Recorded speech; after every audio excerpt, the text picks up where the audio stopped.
அன்பு உறவுகளுக்கு இனிய வணக்கங்கள். இன்றைய பதிவில் மகர ராசி அன்பர்களுக்கான ராகு கேது பெயர்ச்சி பலன்களை தான் பார்க்க போறோம். மகர ராசி அன்பர்களுக்கு நிறைய பயனுள்ள தகவல்கள் இந்த வீடியோல கொடுத்துருக்கோம். கொஞ்சம் கூட வீடியோவை ஸ்கிப் பண்ணாம முடிஞ்ச வரைக்கும் முழுமையா பார்க்க முயற்சி செய்யுங்க. வாங்க வீடியோக்குள்ள போலாம். மகர ராசியை பொறுத்த வரைக்கும் உத்திராடம் 2, 3, 4ஆம் பாதங்கள், திருவோணம் 1, 2, 3, 4ஆம் பாதங்கள், அவிட்டம் 1, 2ஆம் பாதத்தை உள்ளடக்கியது மகர ராசி. மகர ராசிக்கு அதிபதி சனி பகவான். வீடியோல சொல்லக்கூடிய பலன்கள் ஆண் பெண் இருபாலருக்கும் பொருந்தக்கூடிய பலன்கள். ஒரு சின்ன இன்ஃபர்மேஷன், எங்ககிட்ட தரமான பிஜிடிஆர்பி ஜுவாலஜி நோட்ஸ் இருக்கு, with psychology and general knowledge நோட்ஸும் இருக்கு. தேவைப்படுறவங்க ஜாதகம் பார்க்க கீழே கொடுக்கப்பட்டிருக்க கான்டாக்ட் நம்பருக்கு தொடர்பு கொள்ளவும். முக்கியமான விஷயம், எம்எஸ்சி பிஎட் ஜுவாலஜி டீச்சர்ஸ் மட்டும் கால் பண்ணுங்க, மற்ற டிபார்ட்மெண்ட் நோட்ஸ் எங்ககிட்ட இல்லை. மகர ராசி அன்பர்களுக்கு கடந்த காலகட்டங்கள்ல முயற்சி ஸ்தானமான 3ஆம் பாவகத்துல சஞ்சாரம் செஞ்ச ராகு வரும் மே 18ஆம் தேதியிலிருந்து தன குடும்ப வாக்கு ஸ்தானமான 2ஆம் பாவகத்துல சஞ்சாரம் செய்ய இருக்கார். அதே மாதிரி பாக்கிய தந்தை ஸ்தானமான 9ஆம் பாவகத்துல சஞ்சாரம் செய்த கேது பகவான் இனி அஷ்டமஸ்தானமான 8ஆம் பாவகத்துல சஞ்சாரம் செய்ய போறார். 2ஆம் இடத்து ராகுவும் யோகத்தை செய்ய வாய்ப்புண்டு, 8ஆம் இடத்து கேதுவும் யோகத்தை செய்ய வாய்ப்புண்டு. இந்த 2 கிரகங்களுமே அசுப பலன்கள் கொடுக்கவும் வாய்ப்பு உண்டு. அதாவது நன்மை தீமை இரண்டும் கலந்த மிக்சிங்கான பலன்களை தான் இந்த ராகு கேது பயிற்சி மகர ராசி அன்பர்களுக்கு கொடுக்கும். நீண்ட காலமா வெளிநாடு, வெளியூர், வெளி மாநிலம் போறதுக்கு காத்துக்கிட்டு இருக்கக்கூடிய மகர ராசி அன்பர்களுக்கு இந்த காலகட்டத்துல வெளிநாடு செல்லக்கூடிய யோகத்தை சிறப்பாகவே ஏற்படுத்தி கொடுக்கும். காம்படேட்டிவ் எக்ஸாம் எழுதிட்டு இருக்கவங்க, நீண்ட காலமா நான் பல தடவை எழுதிட்டேன் ஆனால் பாஸ் பண்ணவே இல்லைங்கிறவங்களுக்கு இந்த பீரியட்ல எழுதுங்க, கண்டிப்பாக பாஸ் பண்ணிடுவீங்க. லாட்டரிக்கு ட்ரை பண்ணிட்டு இருக்கேன், எனக்கு லாட்டரி அடிக்கவே இல்லைன்னா இப்போ லாட்டரி யோகம் சிறப்பாக உண்டு. அதே மாதிரி விசா அப்ளை பண்ணி காத்துட்டு இருந்திருப்பீங்க, அது கிடைக்காமலே இருந்திருக்கும், இழுபறி நிலையை கொடுத்துருக்கும், ஆனால் இப்போ விசா கிடைக்கும். வேலைக்காகவோ படிப்புக்காகவோ பிஸ்னஸ்க்காகவோ இல்லை பர்சனல் விஷயத்துக்காகவோ வெளிநாடு கிளம்பி போறதுக்கு உண்டான அமைப்புகளை இந்த காலகட்டம் சிறப்பாக ஏற்படுத்தும். ஒரு சிலர் அடிக்கடி வெளிநாடு போயிட்டு வருவீங்க. இந்த 2ஆம் இடத்து ராகு குடும்பத்தை பிரிக்கும், ஆனா பாசிட்டிவா பிரிக்கும். உதாரணத்துக்கு வேலைக்காக குடும்பத்தை விட்டு பிரிஞ்சு வெளியூர்ல தங்கறது, வெளிநாட்டுல தங்கறது, இல்ல பிசினஸ்க்காக குடும்பத்தை பிரிஞ்சு இருக்கிறது, இந்த மாதிரி நல்ல விஷயங்களுக்காக தான் குடும்பத்தை பிரிச்சு வைக்குமே தவிர பிரச்சனை எதுவும் குடும்பத்துல பெருசா ஏற்படுத்தாது. படிப்புக்காக, வேலைக்காக, பிசினஸ்க்காக, உத்தியோகத்துக்காக, இல்ல ஏதாவது ட்ரீட்மெண்ட்காக இப்படி வெளிநாடு போவீங்க. இந்த பீரியட்ல ஒரு சில சிம்டம்ஸும் நீங்க ஈஸியா ப்ரெடிக்ட் பண்றதுக்கு ஹெல்ப்ஃபுல்லாக இருக்கும். என்னன்னா, ஆண்களை பொறுத்த வரைக்கும், மகர ராசி ஆண்களை பொறுத்த வரைக்கும் இடது கண் துடிச்சா, ராகு கொடுக்கக்கூடிய ஒரு அற்புதமான விஷயம் இது. என்னன்னா, ஆண்களுக்கு இடது கண் துடிச்சா நல்ல விஷயம் நடக்க போகுதுன்னு அர்த்தம். வலது கண் துடிச்சா யாரோ உங்ககிட்ட பிரச்சனை பண்றதுக்கு காத்துக்கிட்டு இருக்காங்கன்னு அர்த்தம். கூடிய விரைவில் இந்த மாதிரி விஷயங்கள், தொந்தரவுகள் உங்களுக்கு ஏதாவது வரப்போகுதுன்னு அர்த்தம். அதே மாதிரி பெண்களுக்கு அப்படியே ஆப்போசிட்ல இருக்கும். பெண்களுக்கு வலது கண் துடிச்சா நல்லது நடக்க போதுனும், இடது கண் துடிச்சா பிரச்சனைகள் ஏதாவது வரப்போதுன்னு அர்த்தம். இந்த ராகு கேது பயிற்சிக்கு பிறகு அடுத்த 2.5 ஆண்டு காலகட்டத்துக்கு இந்த கண்ணு துடிச்சா ஆண்களோ பெண்களோ இந்த விஷயத்த ஃபாலோ பண்ணுங்க.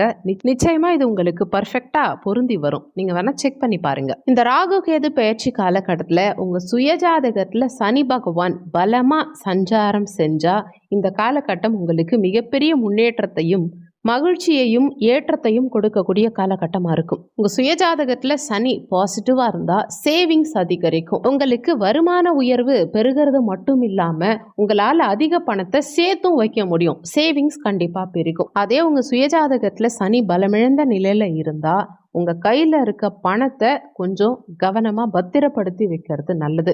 இன்வெஸ்ட்மெண்ட் சார்ந்த விஷயங்கள் ரொம்ப ரொம்ப கவனம், அக்கறை தேவைப்படும்.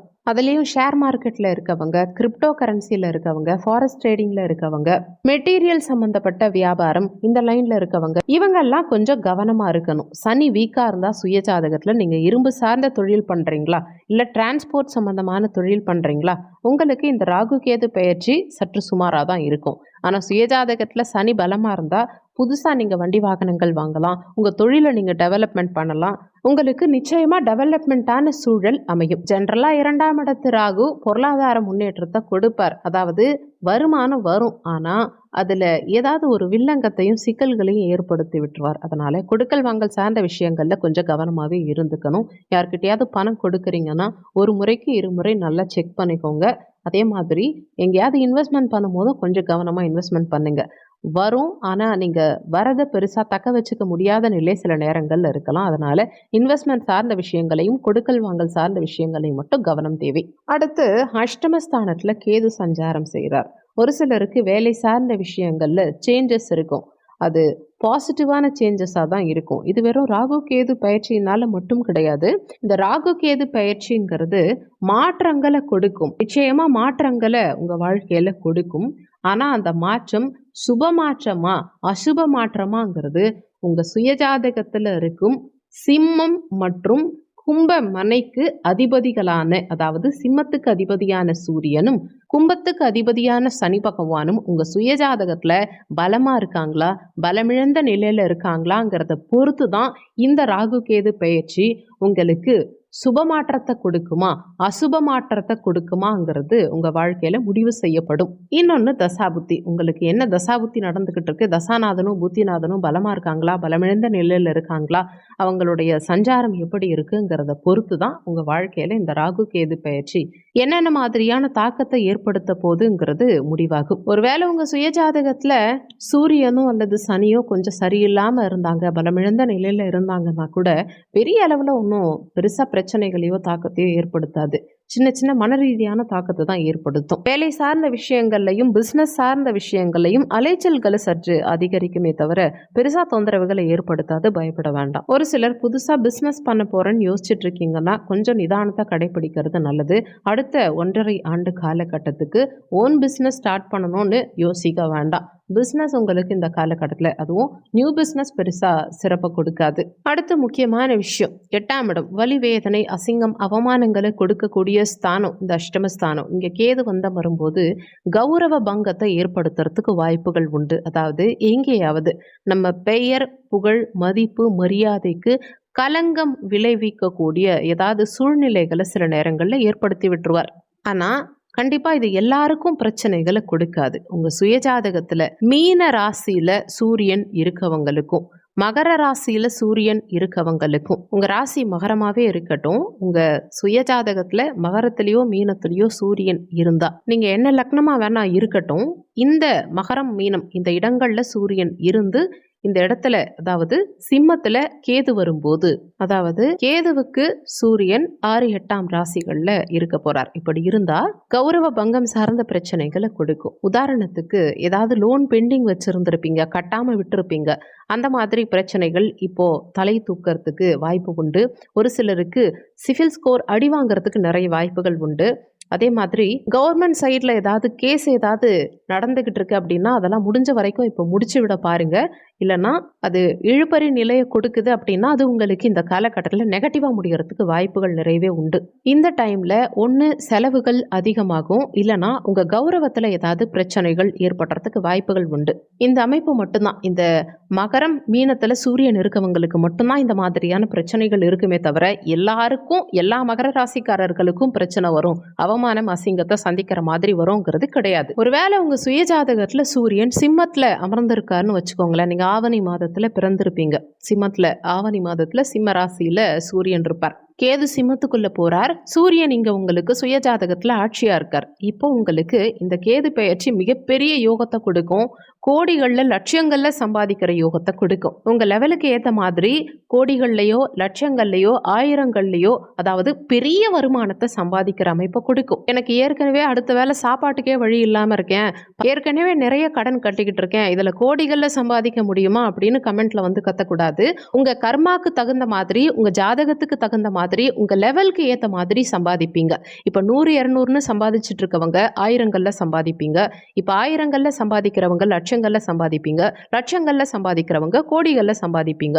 கோடிகள்ல சம்பாதிக்கிறவங்க மிகப்பெரிய அளவுல சம்பாதிப்பீங்க. ஆக மொத்தம் பார்க்கும்போது இந்த ராகு கேது பயிற்சி எல்லாரையும் கெடுக்காது, எல்லாருக்கும் கொடுக்காது. உங்க சுயஜாதகப்படி தான் கொடுக்கணுமா கெடுக்கணுமாங்கிறத உங்க சுயஜாதகத்துல இருக்கும் கிரக நிலைகளும் தசாபுத்தியும் தான் முடிவு பண்ணும். அடுத்து ஹெல்த் வைஸ் பார்க்கும்போது கிரானிக்கல் டிசீஸ் இருக்கு, நீங்க ஏற்கனவே ட்ரீட்மெண்ட் எடுத்துட்டு இருக்கீங்க, நாள்பட்ட மாத்திரை மருந்து சாப்பிட்றது, டயபிட்டிஸ் சர்க்கரை வியாதிக்காக மருந்து சாப்பிட்றேன், தைராய்டு பிபி இந்த மாதிரி விஷயங்களுக்காக ட்ரீட்மெண்ட் எடுத்துட்டு இருக்கேன், தொடர்ந்து மாத்திரை மருந்து சாப்பிட்டுட்டு இருக்கேன் அப்படிங்கிறவங்களுக்கு இப்போ நீங்க உங்க உடம்ப மெயின்டைன் பண்ணி ஆகணும். ஹெல்த் வைஸ் கொஞ்சம் கூடுதல் அக்கறை எடுத்தே ஆகணும். முக்கியமான விஷயம், இந்த காலகட்டத்தில் மகர ராசி அன்பர்களுக்கு தூக்கம் டிஸ்டர்ப் ஆக வாய்ப்பு இருக்கு. தூக்கம் கெடுறதுக்கு வாய்ப்புகள் உண்டு.